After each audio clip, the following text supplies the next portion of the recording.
আসসালামু আলাইকুম রহমতুল্লাহি ওবরাকাতুহু। সম্মানিত দর্শক ও শ্রোতা মণ্ডলী, আমি মোহাম্মদ রাকিবুল ইসলাম আরিফি আপনাদেরকে একটি গুরুত্বপূর্ণ বিষয় নিয়ে উপস্থিত হয়েছি।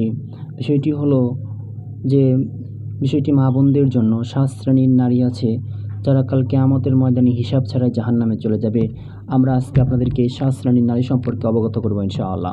প্রথম শ্রেণী হলো যে নারী নিজের সৌন্দর্য প্রকাশ করে, অর্থাৎ নিজের সৌন্দর্য মানুষের সামনে তুলে ধরে, বেগানা পুরুষের সামনে নিজের সৌন্দর্যকে তুলে ধরে, ওই নারী আল্লাহ তাআলার হিসাব ছাড়াই সে জাহান্নামে চলে যাবে।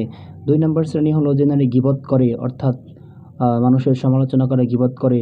আর 3 নম্বর শ্রেণী হলো যে নারী নিজের স্বামীর অবাধ্য হয়, নিজের স্বামীর কথা মেনে চলে না, ইসলামী শরিয়া মোতাবেক চলে না। 4 নম্বর হলো যে নারী জাদুর শরণাপন্ন হয়, অর্থাৎ নিজের স্বামীকে কন্ট্রোলে আনার জন্য বা পরপুরুষকে কন্ট্রোলে আনার জন্য তারা এরকমভাবেই বিভিন্ন কবিরাজ জাদুটনা করার জন্য শরণাপন্ন হয়।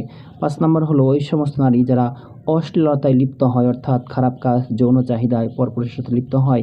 6 নম্বর হলো যে নারী মিথ্যা কথা বলে, কথায় কথায় মিথ্যা বলে এবং মুনাফিকি করে।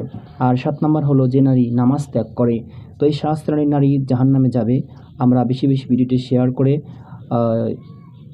শেয়ার করে দেব এবং কত তথ্যগুলো জানার সুযোগ করে দেব এবং এই শ্রেণী থেকে আমরা বেঁচে থাকার চেষ্টা করব ইনশাআল্লাহ। আল্লাহ তাআলা সকলকে আমাদের তৌফিক দান করুক। আমিন। ওয়া মা আলাইনা ইল্লাল বালাগ। আসসালামু আলাইকুম ওয়া রাহমাতুল্লাহি ওয়া বারাকাতুহু।